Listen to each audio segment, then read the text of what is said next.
wọ́n máa sọ pé kẹ́ ẹ lọ tẹ ọ̀yẹ̀kú méjì kẹ́ ẹ tẹ kinní kan ẹ má dá wọn léwọn àwọn àfẹ́ ẹlẹ́bọ ni wọ́n. ọ̀yẹ̀kú méjì àti ọ̀sà méjì tó wà lára ìgalà ta ló tẹ̀ síbẹ̀? Allah Rabbul Alamin. wọ́n bẹ́ẹ̀ fà olóhùn ké kùrìsíyù jogun gírì àbójógun warapa.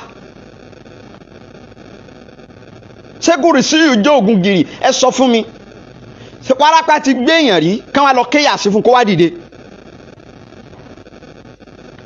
gírì gbé èèyàn rí káwọn lọ máa ka kùrìsíyù sí létí kó wá dìde?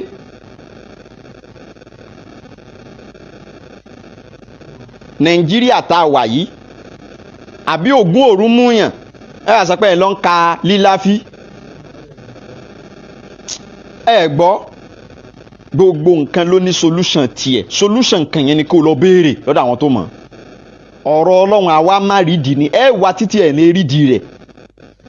Welcome to Nigeria. ilẹ̀ adúláwọ̀ ló wà o, má jẹ́ kán bayé ẹ jẹ́.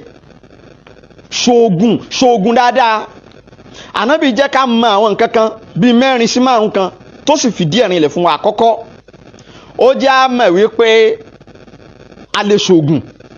Tadawa o ibadallah, ẹ ṣoògùn. Ànábì já wa tán.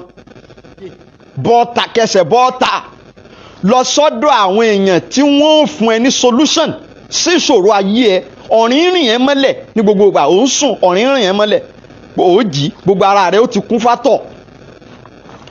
Géńdé ọmọkùnrin 35 years of age ó ń sùn, ara rẹ̀ ó ti kún fún àtọ̀. ńgbà tó bá fi jí wàá ti jẹun ojú oorun, ọ̀tọ̀ ló jẹ ti patí, ọ̀tọ̀ ló jẹ jọ̀lọ́fù, ó jẹ àmàlà, ó tún jẹran lé lórí. àwọn oúnjẹ tó mọmi tí wọ́n fi ṣe é ó sì ń jẹ. àmì orí ibú kan máa wá sọ pé kó lọ máa mọmi sí i. ó gbé ṣépè pé bọ̀dá mi ru ayé yín ò dẹ̀ ní dáa, bọ̀dá mi ru tí yín dẹ̀ máa bàjẹ́ ni. kémi lọ mọmi sóúnjẹ ojú oorun yóò gọ̀. ẹlòmíì á tòṣì láyé, ayé á bàjẹ́ láyé, yóò tún díjọ́ gbé dàlẹ́ kíámọ̀, yóò tún wọná. bẹ́ẹ̀ ni torí pé kẹ́ẹ̀dà fákìrò hanyakuna kufron, ẹni ayé rẹ̀ bá ta táyé rẹ̀ ń rún wómúwómú, àwọn ni wọ́n máa pọ̀ jù nínú ẹni tí ó padà di ọmọ náà. ìtumọ̀ àdìsí yẹn nìyẹn. má jẹ́ káyé rẹ̀ bàjẹ́, má wu ayé rẹ̀ níran. wallahi tallah, má wu ayé rẹ̀ níran káyé rẹ̀ bàjẹ́. lọ wá egbò ẹ̀tì pọ́nlá àfà, kó o wá egbò ẹ̀tì pọ́nlá kó o ṣe bí wọ́n ṣe ń ṣe. kí ni ń jẹ́ pé ọ̀rìn rìn yàn mọ́lẹ̀? Ọlọ́run ló dá ewé àtẹ̀gbò, ó sì yàǹda fún wa ká máa lò ó. ẹ má jẹ́ kẹ́nìkan kan ó fi àkídà orí ibú kan dè yín mọ́lẹ̀. wọ́n fẹ́ bà yín láyé jẹ́ ni o. Nàìjíríà làwa o, àsí nílẹ̀ Lárúbáwá, àsí ní Mẹ́kà. ẹ sọ fún mi, ọmọ Mẹ́kà wo ló fẹ́ rìn jáde lálẹ́ àbí lóru tí ó wàá bá ẹbọ lóríta mẹ́ta? ń gbé tó ọmọ Mẹ́kà kan rèé o, ó jí bọ́ta ní aago 6 àárọ̀, ó wá bá igbá pàkátà lóríta mẹ́ta tí wọ́n to ẹyin òòrò síbẹ̀, ẹyin ìgbín, ẹyin epo pupa, ẹ̀kọ eléwé, wọ́n wá tò síbẹ̀. níbo ni wọ́n ti fẹ́ bá ní Mẹ́kà? ẹ wá sí Nàìjíríà.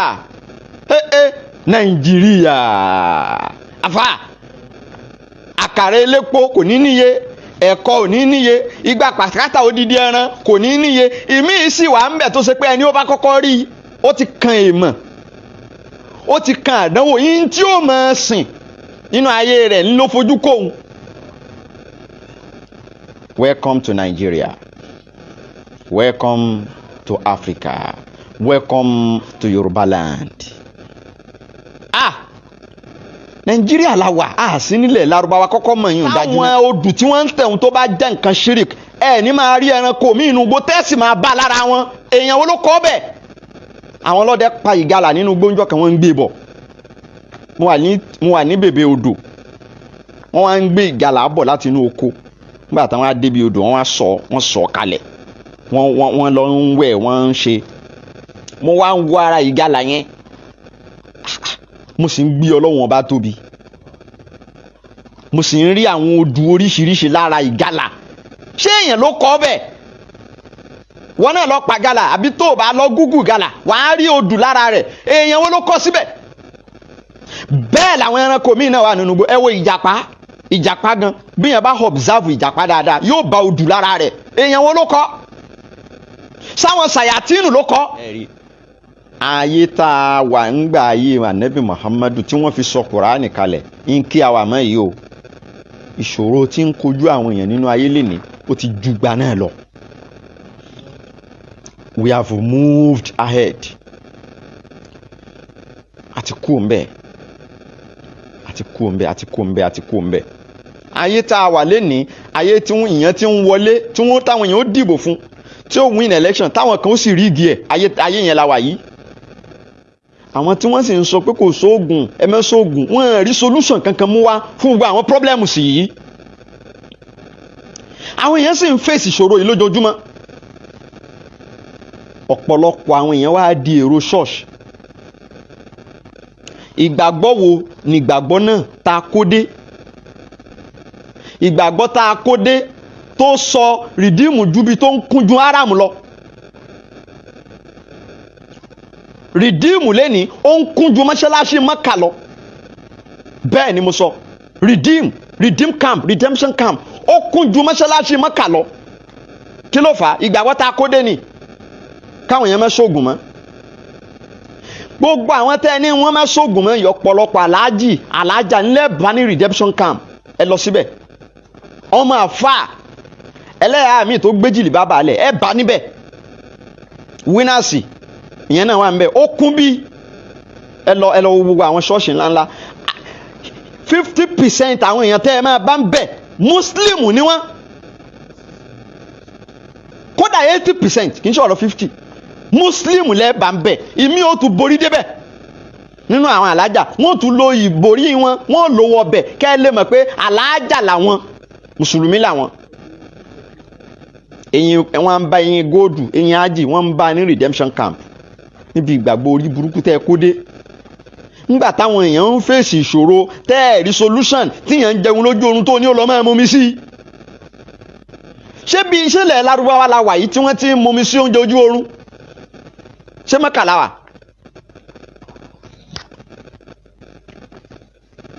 Ẹ yé tan àwọn èèyàn mọ́. Ẹ yé bayé àwọn èèyàn jẹ́ mọ́.